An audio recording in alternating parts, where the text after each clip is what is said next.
రష్మి గారి గురించి అయితే చెప్తాను. ముందుకైతే మా ఛానల్ సబ్స్క్రైబ్ చేయండి. 1982 ఏప్రిల్ రష్మి గౌతమ్ అమ్మగారిది ఒరిస్సాలో ఉన్న పరంపూర్, నాన్నగారిది మధ్యప్రదేశ్, గారిది ఒరిస్సాలో ఉన్న పరంపరం అనే గ్రామంలో. రష్మి గారు పరంపరంలోనే 5th క్లాస్ వరకు చదువుకున్నారు. అయితే రష్మి గారికి 11 ఏళ్ళు ఉన్నప్పుడు అమ్మ నాన్న విడిపోవడంతో మీకు తీసుకుని వైజాగ్ వచ్చేశారు. వైజాగ్లో తాతయ్య అమ్మమ్మ గారు ఉండేవాళ్ళంట. వీళ్ళింటికి అయితే వచ్చేశారు.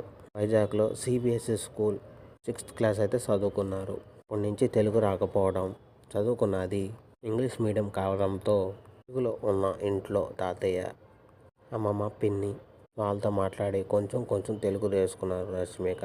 స్కూల్ నుంచి డైరెక్ట్గా వచ్చేయడంతో అమ్మమ్మ తాతయ్య ఇంటికి స్నేహితులతో మాట్లాడడానికి అవకాశం ఉండేది కాదంట.